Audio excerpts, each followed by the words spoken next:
What is going on, everybody? Cody here to get my thoughts on Money in the Bank this Saturday, July 1st, live from London, England. A show that has a very, very stacked card. I am looking forward to it very much. And probably one of the top matches I'm looking forward to is this match right here, which I think is going to end up opening the show, and that is Matt Riddle versus the Intercontinental Champion Gunther. And it's going to be a great match, man. Riddle, I know he's goofy and he does a lot of stupid stuff in his real life. He doesn't make himself likable at times, but he's a great wrestler, and you can't take that away from him. And Gunther, I think, is the most talented wrestler in WWE right now. Every week, the dude has amazing matches. He has had another great match with Sami Zayn last night on Raw. He had a great one with Kevin Owens a few weeks ago. Look at the rivalry with Sheamus. He had a great match against Nakamura. He had great matches against Ricochet.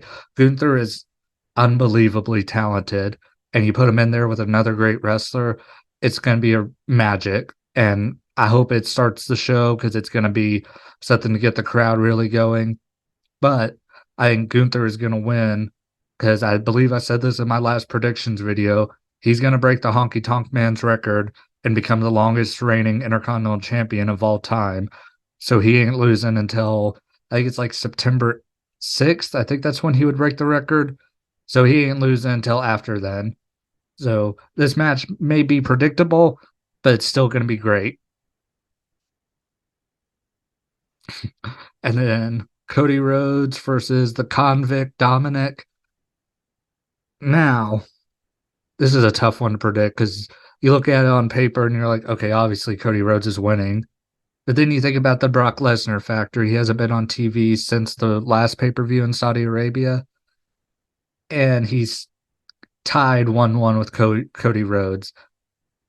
Does he get involved in this match? I think he does, just for the heat factor of it, where Dominik can go on TV and brag about beating Cody Rhodes and all the stuff that he can do with that. It adds more to his character. And that's why I'm picking Dominik to win, because I think Brock Lesnar's going to come out and F5 Cody Rhodes, or heck, there may be a scenario like before the match. That's when Brock comes out and he puts Cody Rhodes in a Kimura until he passes out again, and then Dominik just sneaks in and pins him. And then I don't know where Dominik goes after that, other than bragging about being Cody Rhodes.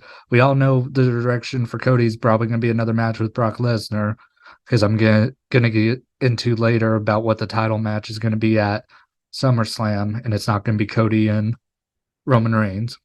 So my pick is Dominik to win. WWE Women's Tag Team Championship, Ronda Rousey and Shayna Baszler versus Raquel Rodriguez and Liv Morgan. Liv just came back to TV this past Friday. Here's a quick little story for you guys. So I really wanted to watch SmackDown last week, but I didn't have power until 6:59 p.m., a minute before SmackDown started. I hadn't had power in 6 days. My power kicks back on just in time for SmackDown to start. Coincidence? I think not. But so I was happy that I got to watch SmackDown. I got to see Liv Morgan's return, and I don't know if it was spoiled by the dirt sheets or anything. I didn't see it, and maybe it's because my phone was dead.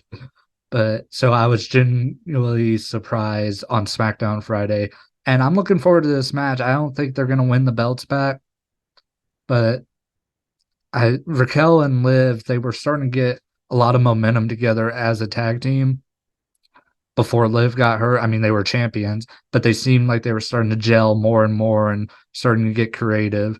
And I mean, say what you want about Ronda Rousey and Shayna Baszler, they're a believable tag team and they're actually friends, So I like this matchup for the women's tag team division because, it's been dead for so long. And even now, it doesn't have that much behind it. But this is a team that's been together for a while versus two actual friends for the belts, and it's on the pay-per-view. So it's a good way to start rehabbing these belts, which feel like they've been rehabbed for a few years now. Here's another match that's going to be great. Seth Freakin Rollins versus Finn Balor World Heavyweight Championship.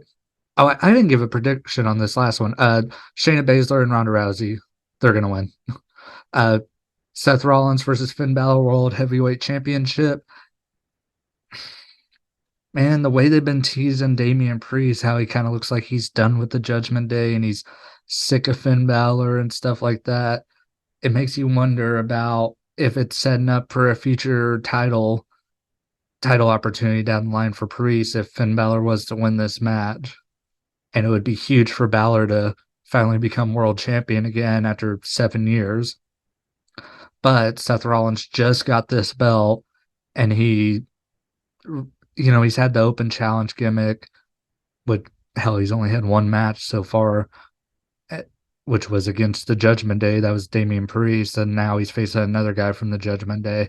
So unless maybe Dominik's going to get the next title shot after he beats Cody Rhodes, but I just can't see Seth Rollins losing the belt right now just because he's just getting started with it, and he's such a big name. I mean, he was just on the Today Show and ESPN's First Take this morning here on Tuesday, and he's going to be in the next Captain America. He's just a big name to have hold that belt right now and to establish it and go on TV and people go, oh, look at that belt, and, stuff like that. I mean, Finn Balor's a big star in the world of wrestling, but not outside of it. So that's why I think Seth Rollins is going to hold on to the belt a little bit longer. And whoever wins Money in the Bank is probably going to cash in on him, which we're going to get into here in a second.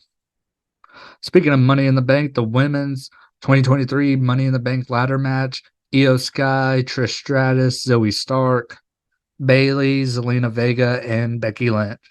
I feel like this is finally Becky's year. She's been telling the story about how, the last 5 Money in the Bank ladder matches she's always been the last one to touch the briefcase before being knocked off the ladder and someone else winning it.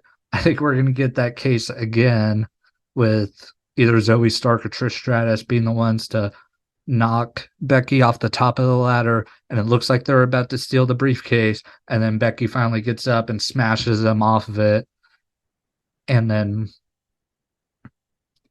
wins some women's Money in the Bank ladder match. And then after that, they kind of teased it last night, her and Rhea Ripley running into each other backstage. Becky's going to need something to do after this whole thing with Trish wraps up. But then you also have someone like Bayley who hasn't had much to do for a while, and I think Money in the Bank would really help her. And Io Sky has so much momentum, especially after that match with Bianca, and it looks like she might be splitting up with Judgment Day. And I feel like Io is the prohibitive favorite to come into this match and win, but something in my guts just telling me that it's going to be Becky Lynch. And I could be wrong on that. If I had to give like a top 3 to win, it'd be Becky, Io, Bayley. Those would be my top 3 picks to win.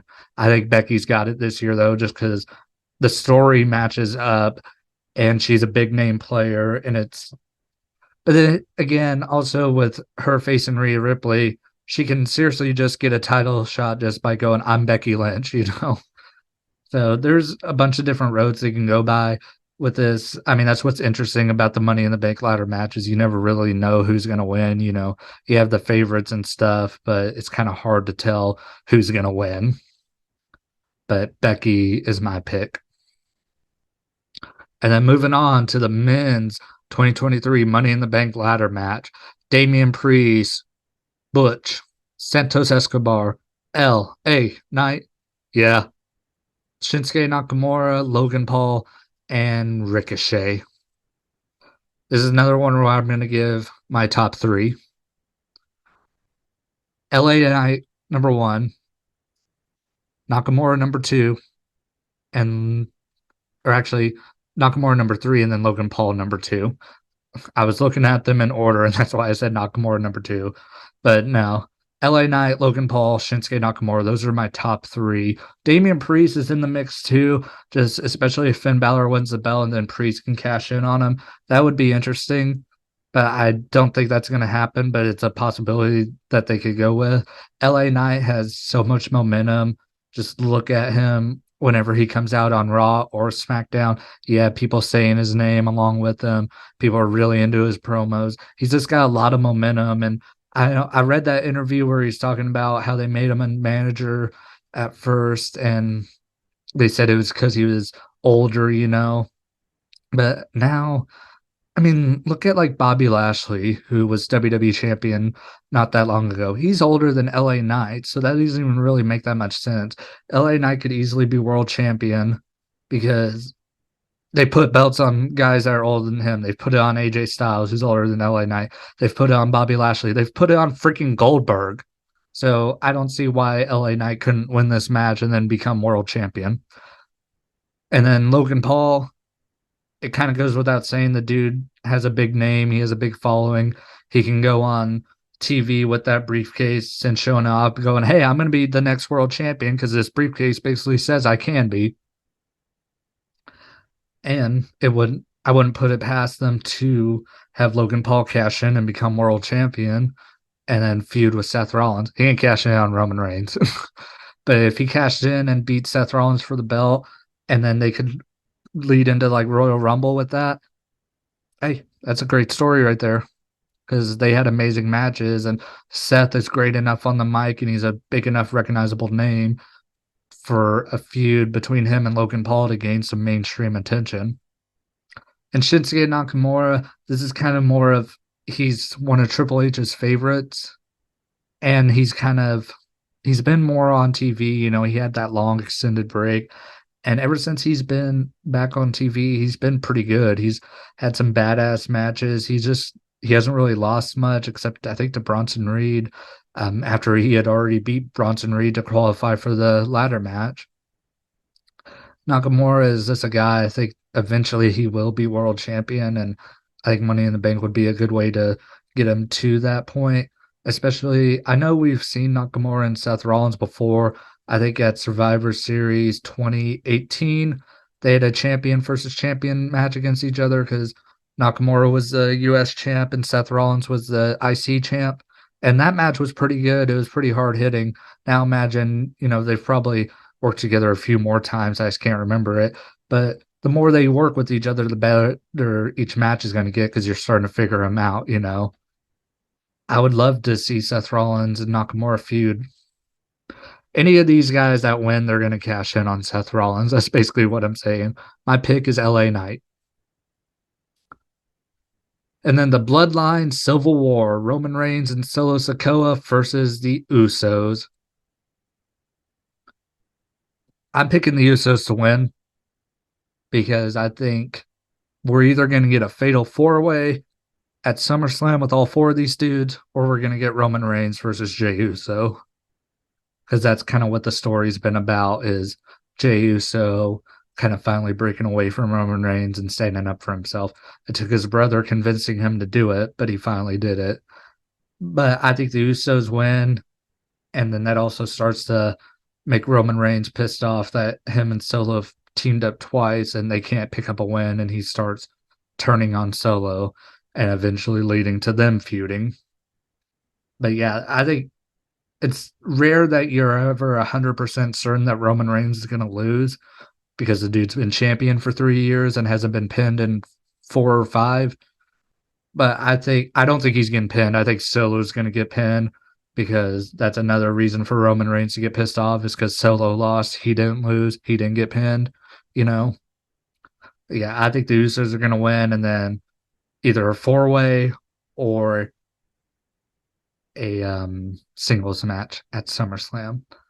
But I think that's no more matches. Now we're good. I don't think I skipped any. Thank y'all for making it through this predictions video with me. I think it's going to be a great show. Man, that's the one thing I am tired of, these international TV shows, because of them being on in the middle of the day, and they're on Saturday or Sunday when I usually work, so I don't get to watch until later. So Saturday, I'm not going to be doing like a live watch along or anything because I'll be at work, but I will watch it later. And if anything crazy happens, then I'll give my thoughts on it. And until then, me and Drew, we're going to record the Trainwreck podcast tomorrow, and it should be out after noon on Thursday, probably. Thank you guys for watching the video. Please like and subscribe, and follow me for more WWE content. Have a great night, everybody.